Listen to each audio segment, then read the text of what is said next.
Bismillahirrahmanirrahim. Assalamualaikum warahmatullahi wabarakatuh. Perkenalkan, kami dari kelompok DEM atau Kuliah Evolusi yang beranggotakan saya sendiri, Ahmad Najmi Aulia, Amin Nur Hidayat, Muhammad Fajar Nur Rahman, Sakina, Sally Ariska Putri, dan Sri Hartina. Kami di sini akan mempresentasikan materi tentang sifat poligen. Langsung saja, sifat poligen ini merupakan sifat yang dikendalikan oleh banyak gen. Gen yang mengendalikan sifat tersebut dapat ditemukan berdampingan satu sama lain atau ditemukan pada kromosom terpisah.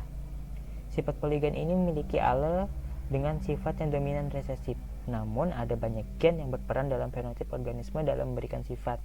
Jadi dapat dikatakan bahwa sifat poligen ini tidak terdiri dari satu gen saja. Dalam pewarisan sifat poligenik, satu sifat dapat dikendalikan oleh lebih dari satu gen. Oke, kita lanjut ke sifat kualitatif. Sifat kualitatif merupakan sifat yang tidak terus berubah-ubah atau discontinuous karakteristik. Sifat ini hanya memperhatikan beberapa sifat saja, sehingga mudah untuk dibedakan. Misalnya, pada gambar ini terdapat dua fenotip saja, yaitu fenotip yang kerdil dan fenotip yang tinggi. Selanjutnya kita masuk ke sifat kuantitatif. Sifat kuantitatif yaitu sifat yang terus berubah-ubah atau bisa disebut dengan continuous karakteristik. Sifat ini terdapat fenotip yang bermacam-macam atau banyak ragamnya. Bisa terlihat pada gambar bahwa tidak hanya ada fenotip pendek dan panjang, namun pada gambar ini terdapat fenotip yang bermacam-macam atau ragam. Tidak seperti kualitatif tadi, hanya dua, yaitu panjang dan pendek. Oleh karena itu, penurunan sifat poligenik teridentifikasi oleh sifat kuantitatif. Kemudian kita masuk ke genotip dan fenotip pada sifat kuantitatif. Pada tabel terdapat genotip homozigot resesif dan homozigot dominan, sedangkan di tengah-tengahnya ini merupakan heterozigot. Genotip dengan homozigot resesif memiliki dosis hormon yang rendah dan pendek, sedangkan homozigot dominan memiliki dosis hormon yang besar dan tinggi yang besar juga, sedangkan heterozigot berada di tengah-tengah mereka. Apabila kita buat kurva, akan cenderung berbentuk seperti lonceng seperti ini. Maka di sisi yang lain terdapat individu dengan homozigot resesif tadi, yaitu kerdil, dan di sisi lain ada individu dengan homozigot dominan, sedangkan di tengah-tengah ini merupakan gabungan antara homozigot resesif dan homozigot dominan, sehingga akan menjadi heterozigot seperti itu. Mungkin sampai di sini dulu penjelasan dari saya. Mohon maaf apabila ada kekurangan. Selanjutnya penjelasannya akan dilanjutkan oleh teman-teman saya. Terima kasih. Assalamualaikum warahmatullahi wabarakatuh. Perkenalkan, nama saya Sri Hartina. Saya akan melanjutkan presentasi. Pada slide ini terdapat gambar, yaitu di gambar tersebut tidak mungkin untuk mengetahui apakah seseorang dengan fenotip ini adalah A besar A besar atau A besar A kecil. Slide selanjutnya yaitu tipe sifat kuantitatif.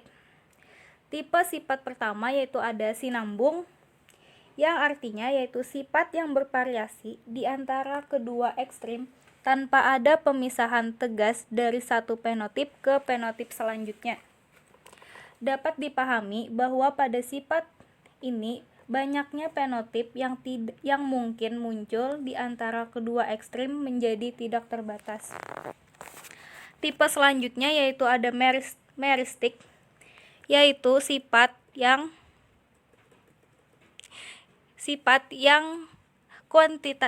fenotipnya ditentukan melalui perhitungan karena penentuannya dilakukan dengan perhitungan. Maka sifat meristik mempunyai sifat sebaran fenotip yang tidak kontinu. Akan tetapi dilihat dari cara pewarisannya, sifat ini termasuk sifat kuantitatif. Sifat selanjutnya yaitu ada sifat ambang. Sifat ambang yaitu sifat yang hanya mempunyai dua atau beberapa kelas fenotip. tetapi pewarisannya ditentukan oleh banyak gen dan dipengaruhi oleh faktor lingkungan seperti halnya sifat kuantitatif pada umumnya. Konsep karakter kuantitatif. Karakter yang fenotipnya bervariasi secara sinambung. Umumnya hubungan genotip-fenotip kompleks. Ada karakter yang fenotipnya tidak bervariasi secara sinambung, tapi dipandang kuantitatif karena dipengaruhi oleh banyak gen dan faktor lingkungan.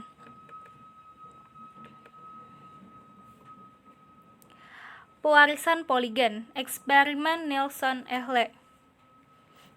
Tanaman dengan biji putih disilangkan dengan tanaman dengan biji berwarna ungu, menghasilkan F1, yaitu tumbuhan dengan biji berwarna merah.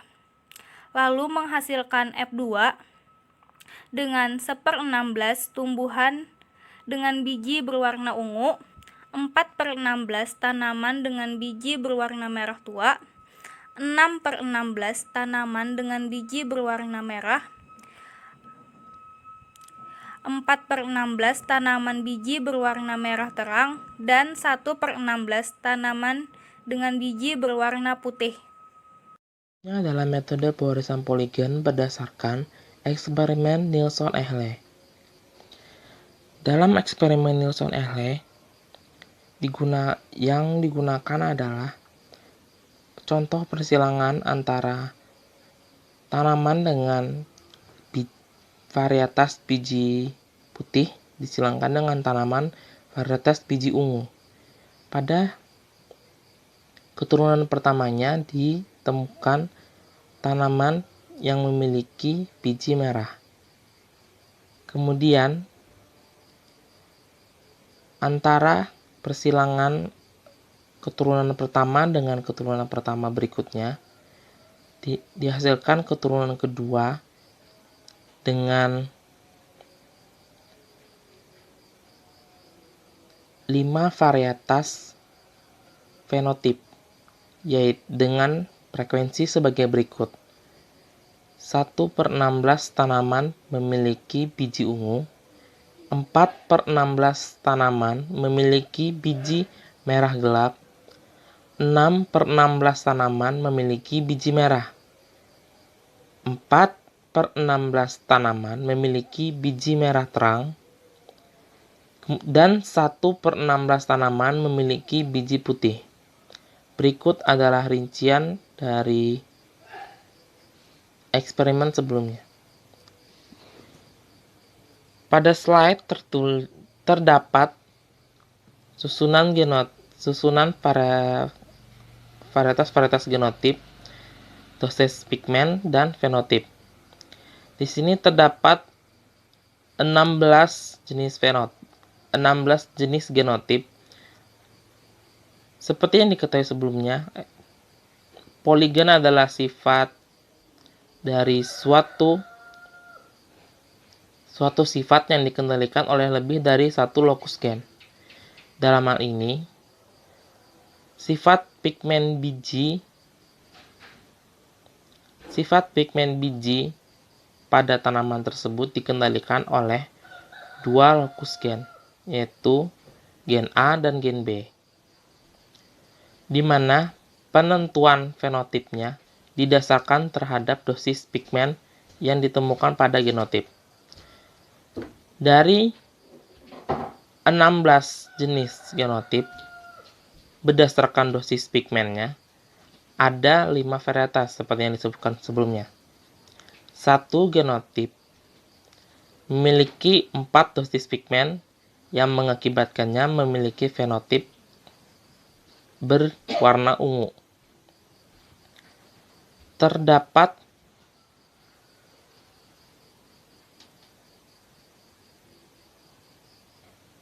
dan seterusnya. Dosis pigmen 3 memiliki warna merah gelap, dosis pigmen 2 memiliki warna merah, dosis pigmen 1 memiliki warna merah terang, dan dosis pigmennya 0 memiliki warna putih. Di slide selanjutnya terdapat rincian dari persilangan yang sebelumnya dilakukan. Seperti yang terlihat pada bagian atas, yaitu generasi parent atau orang tua yang pertama kali disilangkan, itu yang berbiji ungu disilangkan dengan berbiji putih. Berbiji ungu memiliki genotip A+, B+, B+, disilangkan dengan yang berbiji putih memiliki genotip A-, A-, B-, B-, yang kemudian menghasilkan generasi pertama berbiji merah dengan genotip A+, A-, B+, B-, yang kemudian dalam perhitungannya dipecah dalam persilangan sederhana, yaitu gen A dan gen B. Di gen A plus amin dikalikan A plus dengan amin. B plus B min disilangkan dengan B plus B min. Kemudian di bawahnya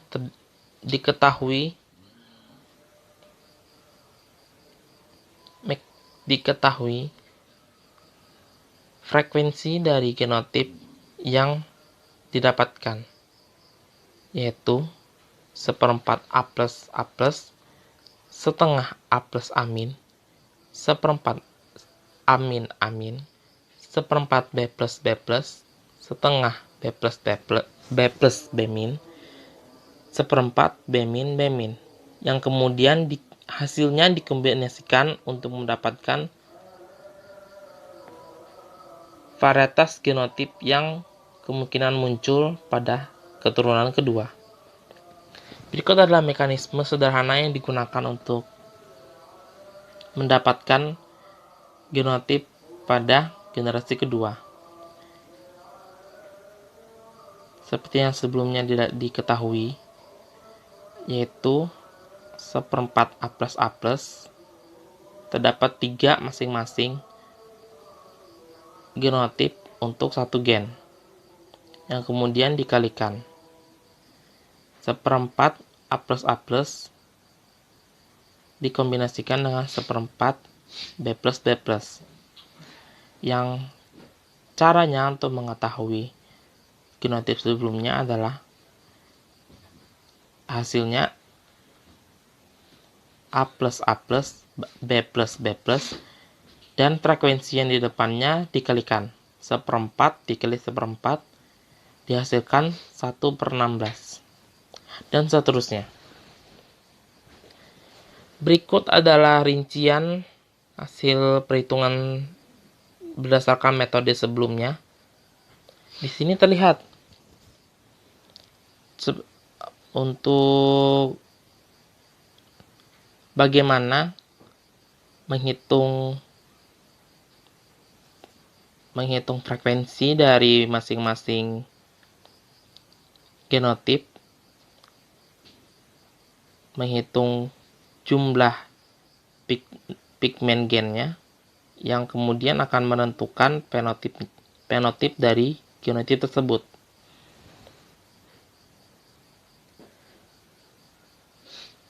Di sini yang hasil dari perhitungan. Oke, perkenalkan nama saya Muhammad Fajar Nur Rahman. Di sini saya akan melanjutkan presentasi. Bisa kita lihat itu pembasaran dengan satu sifat beda itu monohibrida, 2 sifat beda di hibrida, dan sudah kita pelajari pula kemungkinan kombinasi bila pembasaran diadakan antara tanaman dengan lebih banyak sifat beda. Perlu diketahui bahwa sifat-sifat beda itu adalah berdiri sendiri serta mempengaruhi bagian-bagian organisme yang berlainan. Sedang pada contoh interaksi pasangan alela dibahas adanya kemungkinan beberapa pasangan alela yang berbeda yang dapat berdiri sendiri, mempengaruhi bagian sama dari suatu organisme. Dalam beberapa percobaan pembasaran diperoleh perbandingan 3 merah gelap banding 1 lampu merah pada keturunan F2. Ini menunjukkan adanya satu sifat beda. Ingat perbandingan 9/3 banding 3/1 dapat menjadi dalam kurung 9+3 banding 1 atau 15/1. Oke, slide selanjutnya dapat kita lihat di sini ada grafik jumlah relatif keturunan, ada 3 grafik kelas fenotip yang berbeda. Ada 3 grafik yang menunjukkan 1 lokus, 2 lokus, dan 3 lokus.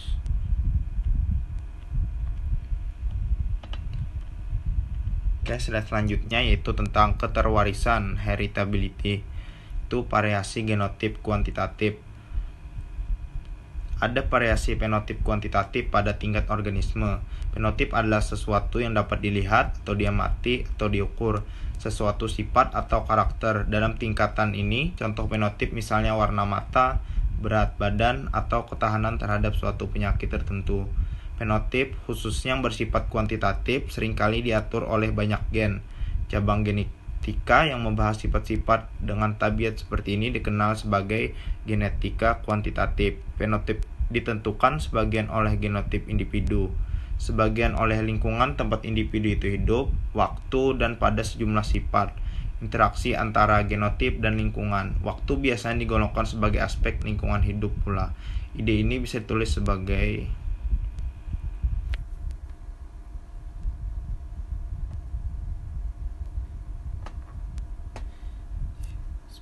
P sama dengan G plus E plus GE, dengan P berarti fenotip, G berarti genotip, E berarti lingkungan, dan GE berarti interaksi antara genotip dan lingkungan bersama-sama atau yang berbeda dari pengaruh G dan E sendiri-sendiri.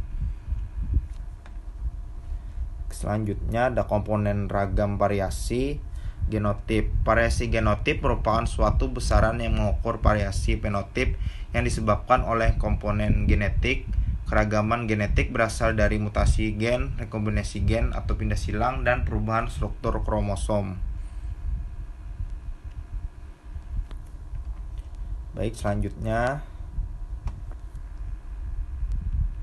pada ragam genetik, suatu tingkatan biodiversitas yang merujuk pada jumlah total variasi genetik dalam keseluruhan spesies yang mendiami sebagian atau seluruh permukaan bumi yang dapat didiami. Ia berbeda dari variabilitas genetik yang menjelaskan kecenderungan kemampuan suatu karakter atau sifat untuk bervariasi yang dikendalikan secara genetik. Ada ragam genetik adiptif atau VA, fungsi dari alel yang akan diturunkan melalui gamet haploid dari generasi ke generasi. Ragam genetik dominan digunakan seleksi interpopulasi. Ragam genetik interaksi gen berperan secara nyata mengekspresikan gen-gen yang sesuai pada genotip yang diuji untuk mendapatkan hasil yang tinggi. Saya, Sally Aska Putri, akan menjelaskan tentang tipe heritabilitas yang memiliki dua macam, yaitu keterwarisan dalam arti luas atau broad sense heritability adalah rasio dari varian genetik total terhadap varian fenotip total dengan rumus H kuadrat sama dengan VG per VP. Heritabilitas arti luas dipakai apabila bekerja dengan klon atau galur homozigot atau hibrida F1 karena pengaruh adiktifnya tidak akan berubah-ubah. Yang kedua, ada keterwarisan dalam arti sempit atau narrow sense heritability adalah rasio dari varian genetik adiktif terhadap varian fenotip total dengan rumus H kuadrat sama dengan VA per VP. Heritabilitas arti sempit dipakai apabila bekerja dengan populasi segregasi awal dan populasi heterogen atau cross-pollinated. Pada populasi demikian yang berubah-ubah adalah genetik adiktifnya. Selanjutnya yaitu keuntungan heritabilitas. Prediksi fenotip keturunan berdasarkan fenotip tertua. Bagaimana suatu sifat berespons terhadap seleksi. Keterbatasan heritabilitas tidak menginformasikan seberapa besar suatu sifat ditentukan secara genetik, tidak dimiliki oleh individu, tidak ada keterwarisan universal untuk suatu sifat. Itu respons terhadap seleksi. Sejauh mana suatu sifat yang dikenai seleksi berubah dalam satu generasi. Faktor 1. Narrow sense heritability. 2. Besarnya seleksi. Selection differential. R sama dengan H kuadrat dikali S. Ini saya akan melanjutkan presentasi pada slide ke-21, yakni Clayton rambut abdomen Drosophila melanogaster.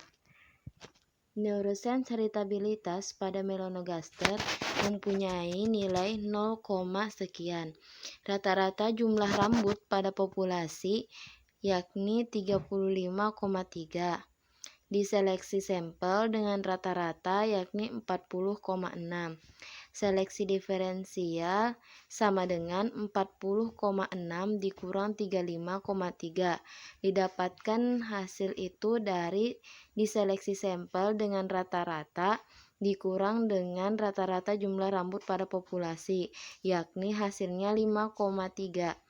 Respon terhadap seleksi atau R didapatkan dari nilai 0,52 dikali 5,3. Nilai tersebut didapat dari neurosens heritability dikali dengan nilai seleksi diferensial dan didapatkan hasil 2,8. Rata-rata rambut pada keturunan dari sampel diharapkan 35,3 ditambah 2,8. Didapatkan nilai tersebut dari rata-rata jumlah rambut pada populasi ditambah dengan nilai respon terhadap seleksi atau R sama dengan 38,1. Neurosens heritability atau Reris heritability mempunyai rumus H⁻² sama dengan R per S. Seleksi diferensial atau S 40,6 dikurang 35,3 didapatkan dari hasil diseleksi sampel dengan rata-rata dikurang nilai dari rata-rata jumlah pada populasi dan didapatkan hasil 5,3. Rata-rata penotip keturunan sampel sudah diketahui, yakni 37,9.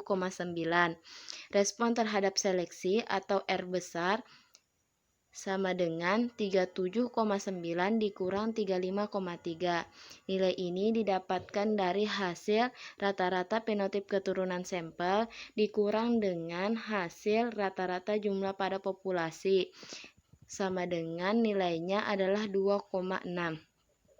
Reris heritability atau H⁻² didapatkan dari rumus yang di atas, yakni dengan membagi R per S. R mempunyai nilai 2,6 dibagi dengan nilai S yakni 5,3 sama dengan hasilnya adalah 0,49. Slide selanjutnya yakni respon terhadap seleksi ada batasnya. Dapat dilihat di sini bahwa semakin jauh generasi, maka rambut yang ada pada melanogaster akan semakin banyak. Bisa dilihat dari tabel atau bagian di atas. Untuk korelasi respon, korelasi fenotip, yakni korelasi genetik pleiotropi. Korelasi genetik pleiotropi ini terjadi ketika suatu gen mempengaruhi dua atau lebih sifat fenotip yang tampaknya tidak berkaitan. Sedangkan korelasi lingkungan itu adalah korelasi yang terjadi antara hubungan antara dua kuantitatif yang disebabkan oleh lingkungan yang sama-sama mempengaruhi kedua sifat tersebut. Sekian presentasi dari kelompok D. Salah hilap mohon dimaafkan. Wassalamualaikum warahmatullahi wabarakatuh.